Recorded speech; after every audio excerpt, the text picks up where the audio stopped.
À la une de l'actualité de cette mi-journée, les UACO 2019, la grande messe des communicateurs entamée ce matin pour un devoir de vérité et de fidélité à l'Afrique, redorer le blason d'un continent écorné par les préjugés. À travers panels et débats, les professionnels tentent une nouvelle thérapie, celle de la communication géopolitique pour construire une autre image de l'Afrique. Parler et écrire utile, il le faut, une responsabilité dévolue à tous. Pour une Afrique en marche, la foire internationale de Ouagadougou, 15e édition, s'est achevée hier par la remise des prix des Olympiades. Marie-Laurentine remporte le grand prix du livre de la philo, des lauréats que vous entendrez dans une quinzaine de minutes. À l'international des intempéries en France, le sud-est du pays est touché par les inondations. Le bilan matériel est lourd. On en enregistre également 4 morts et des portées disparues. Voilà pour le sommaire. Mesdames et messieurs, bienvenue. Mais avant de développer ces titres, nous irons à Kosiam pour fêter le carnet d'audience du président du Faso hier. Dans la soirée, il a reçu les lauréats du concours Dev Champion. 1400 participants enregistrés pour ce concours qui vise à détecter des talents en programmation informatique au profit de l'administration et des startups. Aristide Boyarm, organisateur du dit concours Dev Champion, en parle à sa sortie d'audience. Des propos recueillis par Amandine Lalsaga. C'est un concours qui est de programmation en ligne, en fait, à une date, le 8 novembre, de 17h30 à 19h30, dans tout l'espace de la CEDEAO. Les inscrits se sont connectés et ont eu à résoudre 6 challenges, du plus facile au plus difficile. Et voilà, donc les meilleurs, c'est ceux qui ont résolu les 6 challenges le plus rapidement possible. Et l'impact, c'est d'avoir effectivement détecté des talents en programmation informatique qui pourront être mis à la disposition des startups burkinabés, des entreprises burkinabées et également des administrations burkinabées. Ils pourront les permettre de développer des projets qui aujourd'hui sont dans les idées, dans les têtes des gens, mais qui n'ont pas de talent, de gens aptes à pouvoir le faire. Donc l'idée, c'était de détecter ces talents à travers ce concours. Aujourd'hui, c'est fait. Nous avons un classement, nous avons cette base-là. Et maintenant, on peut adresser ces talents-là pour pouvoir accompagner ces entreprises et l'administration. Le champion, M. Kitiou Lionel, a reçu une somme de $5 000, plus un trophée. Comme annoncé, la grande famille des communicateurs s'est réunie ce matin pour redorer le blason d'un continent en panne, une Afrique sur fond de crise et de famine, vue de l'extérieur bien sûr. Eh bien, cette 11e édition des universités africaines de la communication de Ouagadougou table sur la communication et la géopolitique pour construire une autre image de l'Afrique. Le compte rendu de l'ouverture des travaux avec Adama Guiti et Sanoa Christine Koulibaly. L'Afrique n'a pas bonne presse sur la scène internationale. Attaques terroristes, famine, coups d'État sont autant d'événements négatifs véhiculés au quotidien par les médias d'information. Et ces 11e universités africaines de la communication de Ouagadougou lancent la réflexion sur la nécessité de construire une autre image de l'Afrique. Le thème de cette édition, communication et géopolitique. Construire une autre image de l'Afrique est l'expression de votre volonté de contribuer à l'édification d'une communication géopolitique construite en partie autour d'une information endogène, libre, crédible et indépendante, et à même d'inverser la tendance et de restituer à notre continent une image en phase avec la réalité. Et le professeur Charles Moumouni de l'Université de Québec de sonner l'heure de la vérité avec la communication introductive sur l'image et la réputation de l'Afrique. L'histoire, la géographie, le dynamisme de la jeunesse africaine sont pour lui les éléments d'un continent qui gagne. Tous les experts en communication aujourd'hui sont interpellés pour que nous puissions dessiner une autre carte de l'Afrique, montrer à l'ensemble du monde que l'Afrique est le continent de toutes les opportunités et qu'on peut toujours faire confiance à l'Afrique pour pouvoir assurer le développement économique et social de l'ensemble du monde. Pendant 3 jours, ces hommes de médias, communicateurs, experts du Burkina et de la sous-région vont croiser leurs regards sur le thème central de ces UACO, mais aussi aborder des questions liées aux défis de l'heure du monde de la communication et des médias. Christine, dans le registre politique 2020 se pointe à l'horizon et le NTD se prépare pour les prochaines échéances électorales. Ce parti de la mouvance présidentielle travaille pour la réélection du président Roch Marc Christian Kaboré et Vincent Dabilgou, le président du Nouveau Temps pour la démocratie, s'est compté sur la bonne foi de la nouvelle équipe du NTD installée samedi dans le Tui. Kassoum Milogo, Karim Sissé. Aboubakar Boué est officiellement le secrétaire général de la sous-section du NTD, Nouveau Temps pour la démocratie, du TUI. Il a été installé par le président du dit parti. À sa suite, les secrétaires généraux des 7 communes que compte la province du TUI ont aussi été installés. Nous avons installé une structure en disant que nous sommes dans le cadre donc, de ce qu'on appelle les partis de la majorité présidentielle. Parce que le MPP et le NTD et l'ensemble des partis de la majorité présidentielle travaillent dans une synergie pour que nous puissions arriver à faire en sorte qu'en 2020, le président Roch Marc Christian Kaboré soit élu. Le secrétaire général provincial de la sous-section du NTD du TUI dit mesurer l'ampleur du travail qui attend son équipe sur le terrain. Il rassure qu'ils vont ratisser large afin d'atteindre les objectifs qui leur sont fixés. Le fait qu'au niveau de chaque commune, nous avons déjà des structures, c'est déjà un grand ouf de soulagement parce qu'un parti qui vient d'arriver chez nous et que nous sommes arrivés à mettre sur pied déjà des structures communales, il revient à ces structures communales-là de faire le reste du travail à travers toutes les différentes localités et même les hameaux de culture. Avant cette cérémonie d'installation, Vincent Dabilgou et sa suite ont rendu visite aux autorités coutumières et religieuses de Houndé. Un autre soutien aux initiatives du chef de l'État. Les forces vives de la région de l'Est sont prêtes à aller au front pour lutter contre le terrorisme au Faso. Fada donne ainsi son OK pour le recrutement des volontaires, mais des textes, il en faut pour encadrer le processus. C'était hier à la faveur de la conférence régionale de l'Est. Désiré Ilboudou, Aruna Mare. Un sursaut patriotique pour sauver la nation en péril.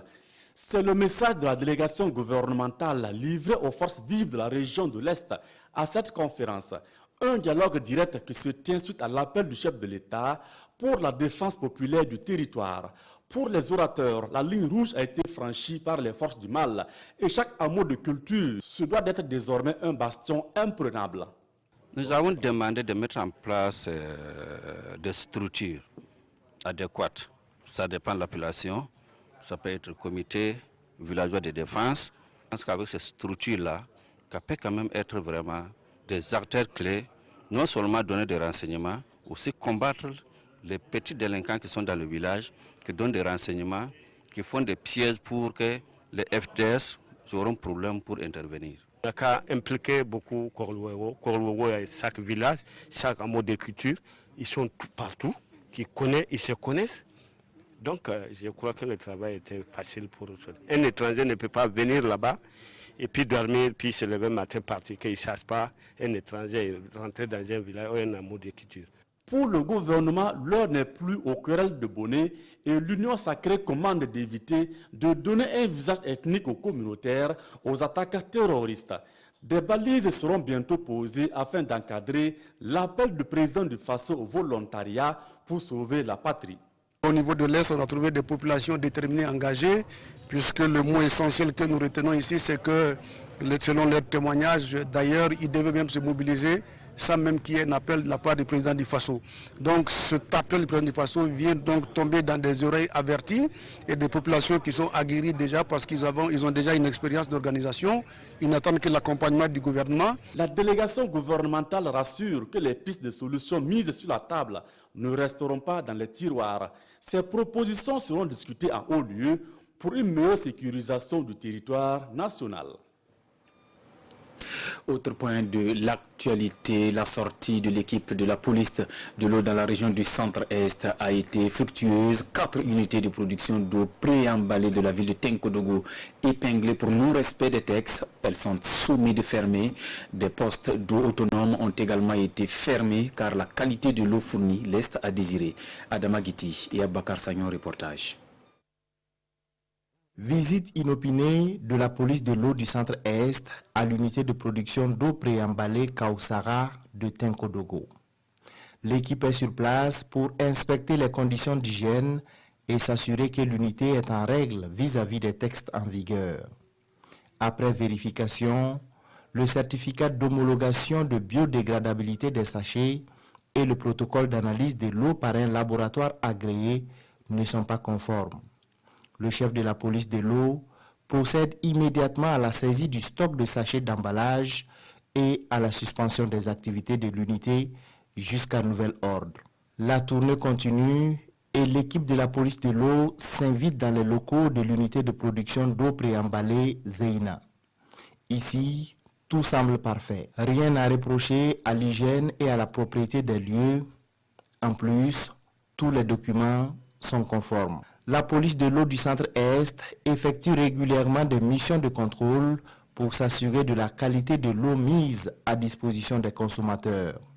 À ce jour, 42 unités de production d'eau préemballée ont été visitées. On a constaté que la plupart des unités de production d'eau n'ont pas les documents. C'est des gens qui ont mis la charrue avant les bœufs. C'est-à-dire qu'ils ont commencé à produire et ils n'avaient pas tous les documents à leur niveau. Mais je pense qu'avec la police de l'eau, nous sommes là pour les accompagner.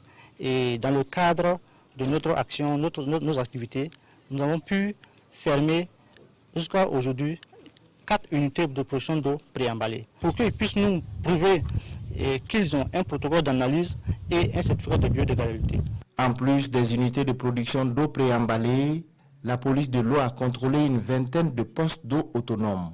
Au bilan, 3 postes d'eau autonomes qui avaient des taux de nitrate largement supérieurs à la norme ont été fermés. Cap à présent sur Banfoura dans les Cascades pour l'édition 2019 de la commémoration conjointe des Journées internationales de la paix et de la tolérance. Au menu des activités, la sensibilisation et le message du gouvernement est clair, mettre en avant le pardon et le vivre ensemble au Burkina. Karim Ilboudo, Rachid Sawadogo. Chaque jour, nous devons faire face au terrorisme. Devant l'Assemblée, Eve Soma véhicule des messages de paix et de cohésion sociale. C'est elle la grande gagnante du concours Slam organisé dans le cadre de la commémoration conjointe des Journées internationales de la paix et de la tolérance. J'ai beaucoup insisté sur le vivre ensemble et puis, comme a dit, la nécessité de la cohésion sociale. Parce que l'on ne peut pas parler de paix s'il n'y a pas la cohésion sociale. C'est entre nous d'abord qu'on doit faire la paix pour que le Burkina ait la paix. Cette année, les journées de la paix et celles de la tolérance sont commémorées à Banfoura dans la région des Cascades. Pour la ministre en charge des droits humains et de la promotion civique, plusieurs raisons justifient le choix de cette localité. Il y a un problème de chefferie et il y a eu des violences, en tout cas intercommunautaires et autres, qui ont engendré des pertes en vies humaines. Donc nous avons choisi Banfoura pour vraiment lancer ce message fort que c'est ensemble que nous pourrons construire notre pays et c'est ensemble que nous pourrons construire la démocratie et notre développement. Les activités menées dans la cité du paysan noir au cours des 48 heures de commémoration de ces 2 journées ont servi de canaux de sensibilisation sur l'intérêt de vivre ensemble. Parmi ces activités, le concours Slam et une course cycliste féminine. Les meilleurs sont primés à cette cérémonie. Au chapitre formation de cette édition des scolaires initiés en informatique, il s'agit de les amener à s'approprier les technologies de l'information et de la communication. Pour un début de projet, 2 lycées de la capitale sont concernés. On en saura plus avec Issa Kafando et Herman Toué. Élève en classe de 4e, Fatimata Ramdi manipule pour la toute première fois l'outil informatique.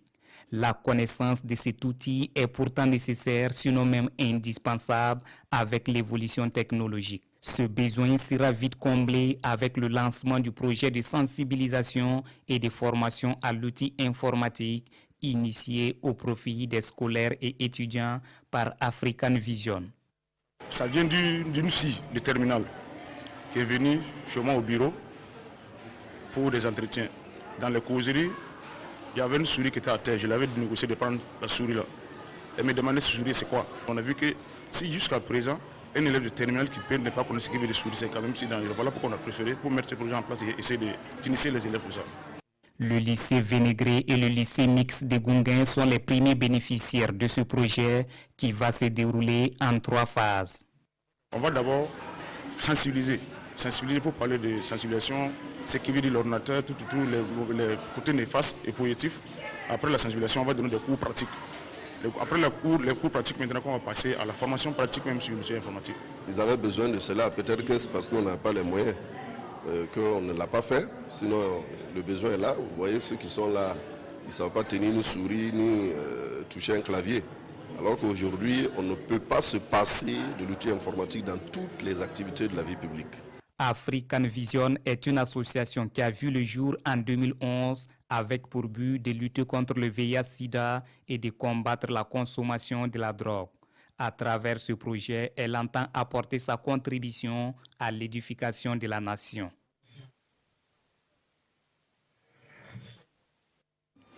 Je le disais en début de journal, fini la 15e édition de la FILO, la Foire internationale du livre de Ouagadougou, s'est refermée hier sur une note de satisfaction. Les lauréats des prix des Olympiades repartent ragaillardis. Mais la grande gagnante de la FILO 2019 est l'auteur du livre Lucia, ou Le bout du tunnel, ambiance de la clôture, avec Roger Cam et Vincent Kendrebeogo. 4 jours durant, cet espace du CIAO a drainé du monde. Expositions-ventes, formations, rencontres et dédicaces d'œuvres littéraires ont marqué la 15e édition de la Foire internationale du livre de Ouagadougou. À présent, l'heure est au bilan. Cet enthousiasme, monsieur le ministre, oblige votre ministère, votre département, mais aussi les promoteurs, promotrices de culturels privés à redoubler d'efforts pour offrir plus d'occasions de rencontres autour du livre et de la lecture. Mon expérience d'invité d'honneur de cette 15e édition m'amène à suggérer pour les prochaines éditions de la FILO une plus grande implication des acteurs et actrices de la filière du livre, plus particulièrement des écrivains et écrivaines. Je salue la mobilisation de l'ensemble des acteurs du livre pour la réussite de cette 15e édition. Auteurs, éditeurs, distributeurs, diffuseurs, bibliothécaires, lecteurs, la FILO est avant tout un espace qui vous est dédié en vue de la promotion de la matière littéraire et documentaire. Vos observations seront prises en compte, de même que vos suggestions pour davantage améliorer les éditions à venir. La FILO 2019 a aussi fait des lauréats. Ces élèves reçoivent les 3 premiers prix des Olympiades littéraires, accompagnés d'enveloppes de 75 000, 100 000 et 150 000 francs CFA, plus une tablette promise à chacun par le ministre Karim Sango. Le trophée du Grand Prix du livre de la FILO 2019, tant convoité, revient à Lucia ou le bout du tunnel de Angelina Marie-Laurentine Ki Cantiono. Un prix accompagné d'1 500 000 francs CFA. Le prix spécial de la commune de Ouagadougou n'a pas trouvé preneur et la FILO 2019 se referme sur une note de satisfaction générale. Dans l'actualité hors de chez nous, un week-end d'intempéries au sud-est de la France. Des familles entières ont eu la vie sauve grâce aux secouristes, mais l'on déplore 4 morts et de nombreux dégâts matériels. Suivons. Dans le sud-est de la France, le bilan des inondations s'alourdit à 4 morts. Les 2 corps sans vie et la voiture d'un couple ont été retrouvés ce dimanche à Tanneron dans le Var. Par ailleurs, plusieurs personnes sont toujours portées disparues. Au total, les pompiers ont procédé à 1700 interventions et près de 500 personnes ont été secourues, notamment dans les départements des Alpes-Maritimes et du Var. Plusieurs milliers d'habitants sont toujours privés d'électricité ce dimanche, mais le pire semble passer. La décrue s'est amorcée dans la plupart des zones touchées et Météo France a levé son alerte rouge. Plusieurs centaines de pompiers restent toutefois mobilisés. Le nord de l'Italie est lui toujours touché par les pluies diluviennes et les inondations, notamment en Ligurie et dans le Piémont, où une femme est portée disparue. À Savone, près de Gênes, les habitants accusent les pouvoirs publics d'inaction. Le maire et tous les autres, ils n'ont rien fait, jamais. Non loin de Savone, un pont s'est effondré sans faire de blessés, probablement en raison d'un glissement de terrain. L'Agence régionale pour l'environnement a indiqué que cet épisode de précipitation intense était en phase d'atténuation. L'alerte rouge a été levée ce dimanche en Ligurie. On referme cette édition avec la revue de presse à la une des quotidiens ce lundi. La libération des otages à Sidiradougou, la reconstruction d'une image vraie de l'Afrique et les doléances des élus locaux au chef de l'État. La lecture croisée des journaux avec Sekou Zongo. Face à face entre Okmar Christian, Kaboré et les élus locaux. Les maires font le plaidoyer pour le transfert des compétences, titre Sidouaya. Au terme des 16e journées des communes burkinabè tenues à Manga, les maires posent les problèmes de la décentralisation. La non-effectivité du transfert des compétences et des ressources de certains ministères, l'absence du statut de l'élu local, la centralisation des signatures des actes fonciers au ministère en charge des Finances, la question sécuritaire dans les communes sont quelques problèmes posés par les élus locaux locataires du palais de Kosiam. Et Okmar Christian Kaboré de répondre, on ne peut pas répéter continuellement la question du transfert des compétences et des ressources. Il faut donc, selon lui, trouver des solutions définitives pour que les budgets soient mis en place au moins au mois d'avril. Sur la question de la sécurité, les élus locaux ont réaffirmé au président du Faso leur soutien et leur accompagnement. Selon Arma Pierre Benwende dans Aujourd'hui au Faso, le peuple burkinabè reste debout et ne met pas le genou à terre parce que le président a su insuffler le courage et la détermination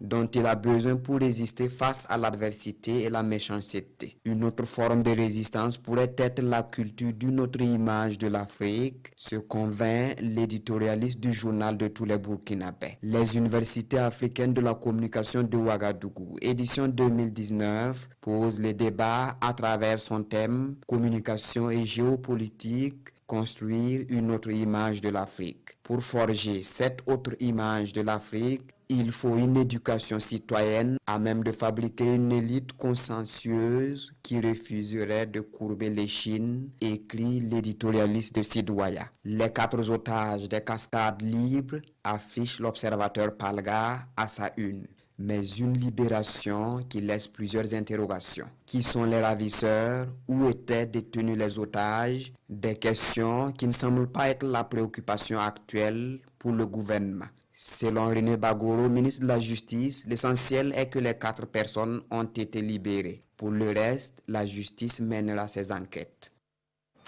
C'était là notre version de l'actualité de cette mi-journée. Merci de la fidélité. À bientôt.